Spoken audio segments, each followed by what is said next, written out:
Okay, Assalamualaikum everyone. So, because time is so limited, so I will just go straight to the point. So, I will be talking about the oral assessment. So, I will talk about what is oral assessment, what is not, what it is, and the challenge. And also, I will share to you about what we call my experience with the conducting oral assessment in the previous semester. And then I also share about the rubric that is related the planning, how to plan for this, for doing this oral assessment. So let's look here on the slide, the oral assessment, what is not. Normally when we talk about oral, we always think about something that is live question and answer.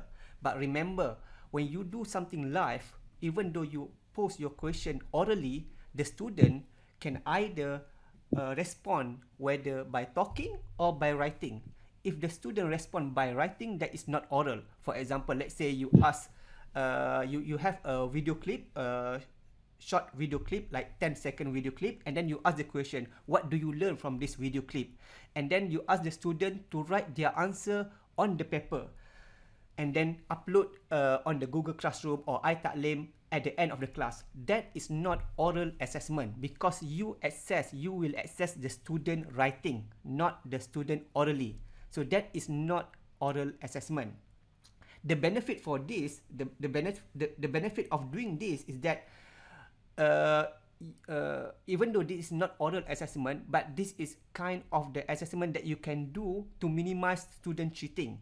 It's like kind of staggered method, but rather you are giving the question in written form, you are talking to them orally. But of course, you need to consider also the student internet time, internet, and so on. And also one of the advantage of this is that you can present, you can give the video to the student, you can show the video clip to the student, and student give their answer on the paper. So, which cannot be done if you do like the assessment, if you make the question paper based. So that is not oral assessment when you ask the student to write the what we call the answer on their own and upload later. So what is oral assessment?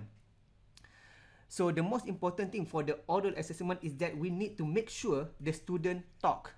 We assess the content based on what they talk. Okay, so there are no like what we call, the student don't need to what we call write something on the paper and so on, because the moment they write something on the paper, then it become like a written assessment. So let me see, is there any chat? So here so when you do oral assessment, they can do in two kind. Either the student pre-record their video, and this normally done when for the FYP, IDP, or Viva even. So student record their video in advance, and then you evaluate their video by offline, and then maybe you sort of what we call, you can set one or two set the time, maybe like 10 to 15 minutes for the question and answer, live question and answer.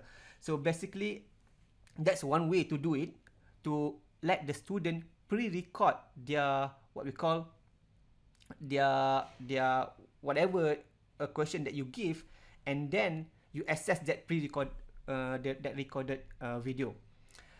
The another way to do this oral assessment is that by what we call doing fully live question and answer, meaning that let's say you ask you show the video clip of something, and then you create a question based on that video clip, and then you ask the student to answer straight away. So that is basically what is oral assessment. So the assessment tool that can be used for this is answer scheme. For example, let's say you conducting the question and answer with the student, you need to know in advance what question to be asked, and also have the answer ready with you. And also the other way is, another assessment tool is to prepare a rubric. Okay, this rubric is useful when you want to try to evaluate the pre-recorded video by the student. Okay, so that is what is not oral assessment and what is oral assessment. But we need to know the challenge of oral assessment. The main problem of the oral assessment is that the time. This is always the problem, because the key for oral assessment is that you need to assess the student individually. This is the most important, because you cannot let the student talk in group. If let's say every student talk simultaneously, you cannot even assess any one of them. So this is the main problem of the oral assessment, which relate to the how effective you can do based on your class size. If you have a class size, small class size, let's say 1 to 5, then go for it. Go for oral assessment. That is effective enough. Because normally, when you do oral assessment, maybe you can set like 15 minutes per student, 15 to 20 minutes per student. So if you have 5 students, then it can be done easily. If you have a medium-sized class, for example, 5 to 15, it still can be done. I will show you later on how I do it later on. So where I allocate 15 minutes per student, and student will find their own time during the final exam ni lah. And then if you have a class, the big class, large class of 15 to 30, then I think it's not suitable anymore. This oral assessment will become burden to you. I mean, it's not a burden to the student, because when you assess the student, you ask them to talk for like 15 minutes like that only. But for you, 15 minutes times 30, that equivalent to 8 to 9 hours, which is too much for you. So it depends on your class size mainly, because it's related to the time. Okay, so that's all the theory. So now I want to show you the video about how I conduct the oral assessment and what question that I put in that oral during that ni lah assessment. So let me open the video first. Okay, let me bring myself there. Okay, let me change this thing first. Okay, so for the first video, I will show you student pre-record their material. This is like kind of FYP or IDP. They record first their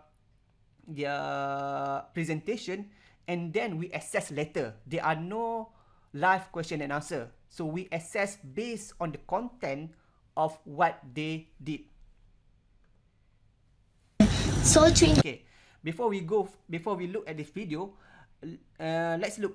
We can create a question based on Bloom taxonomy, because when you do like a final exam, you need to also all the question for the final exam must be vetted, and in the vetted form, you need to remember, you need to put which question to which part.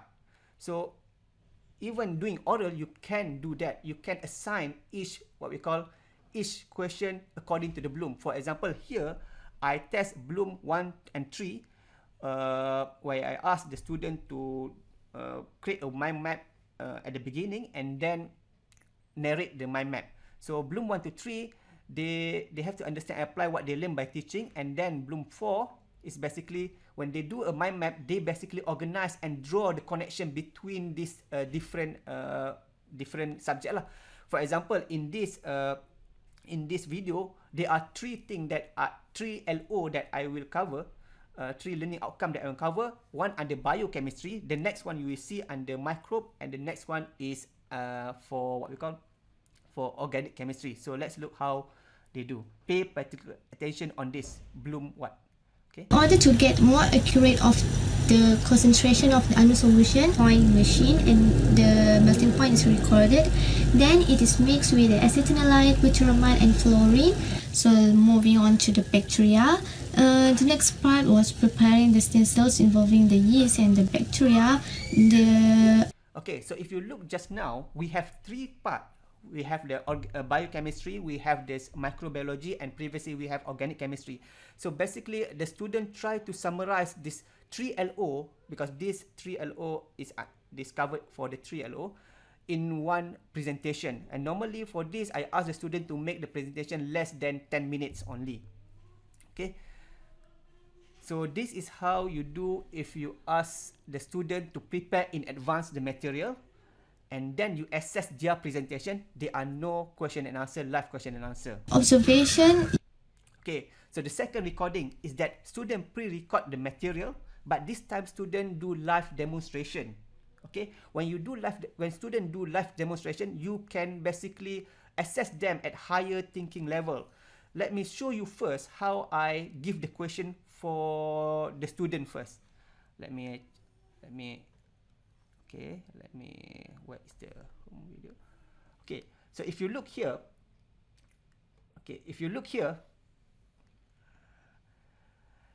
the student, when I do, wait, this, no, sorry. Okay, sorry for that. Okay, so this is a question that I ask them how to do. The most important thing when you want to do the oral examination is that you need to be very clear what you expect from the student. For example, you need to tell them what task they need to do. For example, here the student need to prepare like three video. Basically, this is the entire semester. So there are 3 video. For each video, you need to set the requirement because you want to assess each requirement. So in your video, you need to state, the student need to state the name and so on, and describe whatever and so on. So you need student know what the instructor expect from them. And then to assess this, you need to give to the student the rubric in advance. So this is the type of the rubric that used to assess that video presentation. Bear in mind, if you are oral assessment here, we don't assess their pronunciation, their what we call their presentation skill and so on, because some course doesn't map that PO. If you remember, for like FYP, for IDP, yes, we have they are mapped to what we call PO number 10, which is communication. When we assess the communication, we want the rubric is about eye contact, about what we call about the pronunciation, about the grammar and so on. But when you try to assess the student on the content, especially for those course that is not mapped to PO10, which is PO specifically for the communication, then you need to assess their content. Okay, so that's why here is mostly about the content, the intro, the experimental, the result, the discussion, the conclusion, and the content display is just make like 20% of the all the presentation. So you give the rubric beforehand. Okay, you give the task here, make it clear everything, the time limit and so on, and also you you give the rubric in advance. So let's look at the video again. Let me change this first. Okay.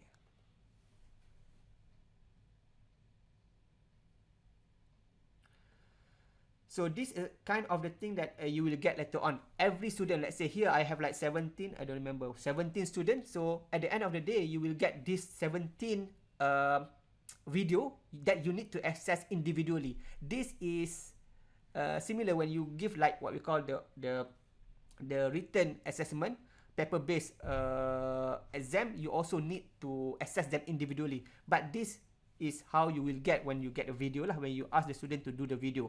So you assess individually one by one. So let's look how the student did it. For the part C. For the part D, we are going to put our unknown symbol, which is this one. Why we are putting this? The verification. Okay, when the student create this video that need them to show something to them, for them to do actually something, then you actually can assess their higher learning or the thinking skill. For example, Bloom 5, for example here, if you look here, Bloom 5 to 6, because students have to create their own experiment. So you can access this Bloom 5 and 6 if you ask the student to actually perform the experiment. So this is like quite a versatile only lah. Verification. And also you can also assess their problem solving and calculation. you mention to them in advance, you need to show the calculation in the video, because normally oral assessment is very hard to ask the student to what we call to show how they what we call to show the calculation, the arithmetic, and also this what we call the algebra, the calculation part of something. Normally oral assessment is not really suitable for them, because in order for student to calculate, they need time, more time, and so on. Oral assessment is good when you what we call when you try when you what we call when you want to assess the student fundamental knowledge, the concept, or you ask something that have a unique answer, or you ask students something that they can explain, discuss, and so on. But oral assessment is not really suitable if you ask the student the problem skill, the problem solving skill, like do the calculation and this, because it takes a lot of time. So You have done the calculation, and also by the details on your right side, away, you can see the approximation of the okay, so the third demo is basically when you perform the live demo and then you ask the student live question and answer. Previous to video, we assess only their pre-recorded video, but this time I ask what we call in the session itself. Assalamualaikum everyone. So first, in order to do this, let them open the what we call the camera. Today we will talk about experiment. Okay, and then tell them what is what we call what they expect. Actually, I mentioned to them what to expect like a week before, what they will see in this live video experimentation, and then students know what to expect, what the question to expect. So this also you can create like this. You can make like a big flowchart, and then you give them flowchart at the beginning, and then tell the student that the question will come from one of these. Okay, so that's one way to perform this oral assessment lah. So but in this video I will show you how I do live experiment and also asking the student live. You will see this experiment name. Nur Farhana, Okay. Nordin. Explain what you want to do now. We're going to filter again, but we have to take out the stopper first. Okay, how? Which one? Okay, take out the stopper first, and then I follow you now. And then what? What to do? And we take a new beaker, New beaker, a new flask. new flask. Name what name for that? If you want to put the name on the flask, what name you will put? So this is basically like a visual experiment. It's like you doing this, I follow you. You make mistake, I make mistake. So what flask? Okay, you want to take a new flask, but what you want to label on that flask? Because you need to remember every flask you need to what we call label. If not, it will mess up. You see there are a lot of flasks here. Okay, new flask. What you put? What is inside this? Neutral. Neutral. So what you label? Neutral flask. Okay, so luckily I have this neutral flask already put neutral flask, and then what? And then we put under the Okay, I separate put under this, and then what? and then we separate it. How? We turn the knob, Turn the knob slowly. When you do it slowly, wait. Okay, if you look just now, it takes time to do that, but you can create many questions in one video clip. Okay, so that's one of the advantage of oral examination. You can basically create. You don't need to write it on the paper like 2-3 page. You can just ask them, and then you can like design the question so that it will fit into a appropriate Bloom taxonomy. But of course, to do live presentation is quite hard for somebody. So what you can do is that you use a pre-recorded demo, or you can take any what we call any demo, any YouTube video on the in the website, and then you can ask the question based on that. So this, what I did just now is that in this so now what you can do also, you can take the video from the YouTube. For example, this, let's say last semester I do this pre-record the live demo in the class, but then I can save that video, put into YouTube, and then use that rather than I repeat the demo again. I use this video to ask the question to the student. So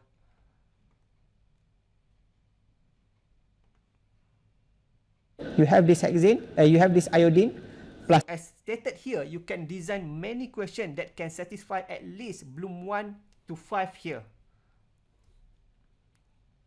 something else, and the hexane. Nothing happened. The white and the brown thing.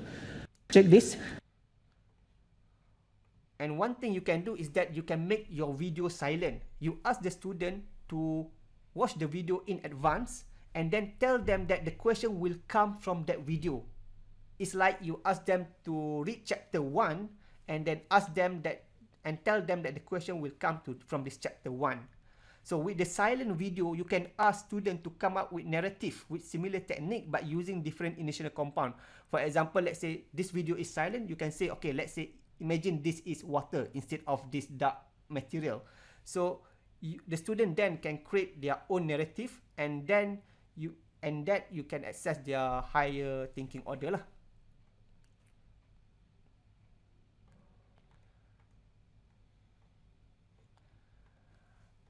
Okay, the last part, you ask the student to provide a material in advance but not pre-recorded, meaning no narration. And then you create a question based on the student material, and then student do a live presentation, you do live question and answer. So for example, like this. Okay, so if you look here, this is the question that I asked the student. The task, I asked them to do a mind map and then upload it on the Google Classroom. So what will happen is that they upload their mind map and then they present in the class live, and then we do the question and answer in the class straight away. So as usual, you need to provide the rubric together with your instruction. For example, the mind map 0.3, content delivery 0.4 is basically the content itself. Question and answer 0.3. If you look on this rubric, there are no mark for like pronunciation, grammar whatsoever, because we are focused only on their content. So let's go again. So this is the last video. Reason being is because foam polystyrene contain millions and lots of tiny air bubble, which can be up to 95% trapped in the foam. And this polystyrene foam is produced using blowing agent, which works to expand the foam in the state that is principally composed to trap air. How they make this? So now this is a live question and answer. So previously the student explained about their mind mapping. So when they explain, you know they are remembering, because when you do live, student cannot really read their notes, so they need to have the eye contact with you. So basically you remember, they understand what they write and so on. So now you can also ask the question. So this how I ask the question for Bloom A styrofoam 1 and 2. blows like that. What if you don't use this blowing agent? Okay, so that's basically how I perform this oral assessment with the student. If you look here, the most important thing is that you need to perform it individually. That's the only thing. And also when you try to schedule for this, for example, this example of the scheduling that I did, for example, let's say you want to do oral examination for final, you need to make a schedule lah. You make a Google Sheet, Google Sheet, and then ask the student to pick any 30-minute slot. Okay. So that's why I said it depends on your class size. If your class size is more than 15, that is the oral assessment is not good anymore lah. It's too much. But if you have like 5 to 10, then it's possible lah. So ask the student to fill in this, what we call the when they are free for oral assessment, and then stick with that. So you may allocate 30 minutes for them, but the assessment is only 15 minutes. Okay. And also tell them in advance Uh, and then during the what we call okay, so during the oral assessment, what I did is that, for example, like this student, this is like a proof for EAC. I need to speed up because my time is up. So for example, like this, when you do oral assessment, let's say I say to them in advance, we have a 3 question. The 3 question is about this, about this, about that. So during their talking orally, I'm sketching on the what we call on my tablet, so that this thing you give the what we call the marks, and then this is can be used for you to as a proof when the EAC the audit come. How do you check your oral? Okay, so this example of this. Unfortunately, I cannot go very detailed because time. So I think it's already my time is up. So I don't want to take it's 30 minutes already. So I think I will stop here.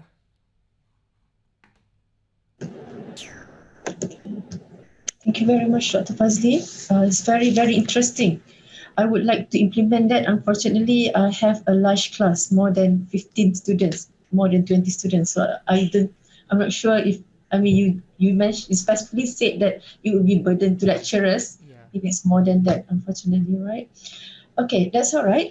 Let's just, is there any questions from the floor? Because the comments, okay, just some comments. Is it possible for you to share the video assessment rubric? Okay, I think can share that afterwards. All right. So, is there any questions from the floor regarding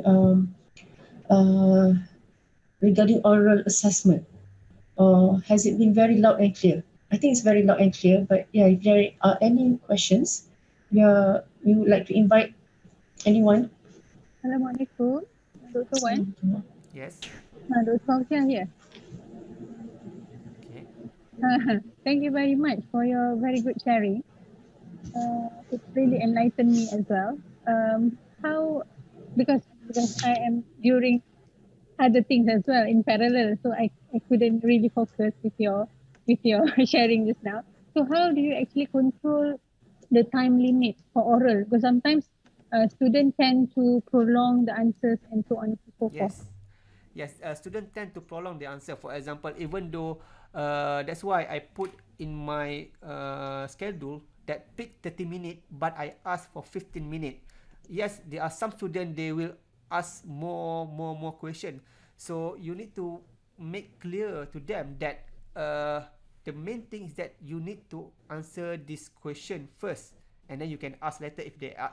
You can ask something else later if something related but it's not on the question, because they are their friend waiting in line, because you don't want to jeopardize their friend time waiting for them, because it will sort of like mess the entire schedule.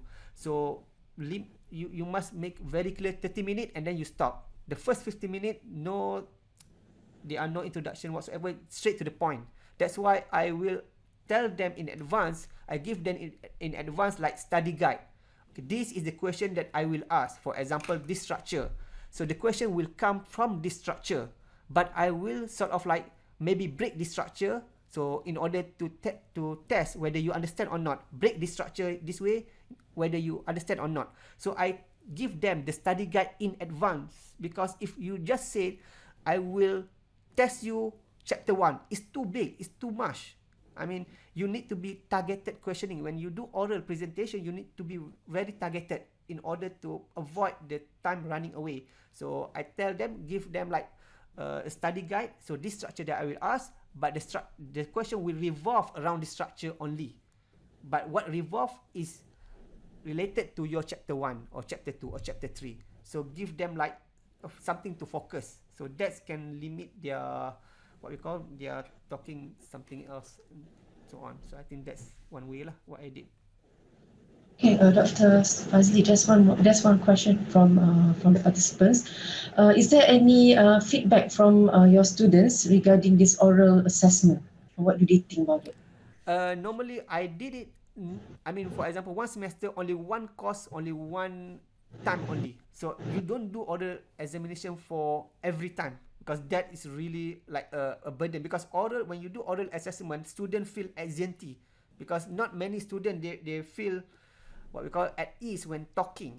But then when you do oral assessment, you can guide them. For example, if students sort of like stammer during this presentation, you just guide them. Okay, about this, now what? And then now what? Okay, now what? So you need to guide them during the oral presentation. That's why doing the oral presentation is a tougher than doing the what we call the paper-based thing. So need to plan very well. So, and also don't overdo it. Maybe just one, maybe for midterm only. That's all. Maybe for one quiz only. That's all. But if you do it for all this, what we call the entire assessment must be oral, that will be too much to you, and also will maybe student will be stressful. So just take it easy, don't overdo it, and look at your class size. If your class size more than 15, I think no lah, because time is a time. You need to assess individually. That's the problem. Okay. All right. Okay. Thank you very much, Dr. Fazli. I think it's very enlightening, indeed.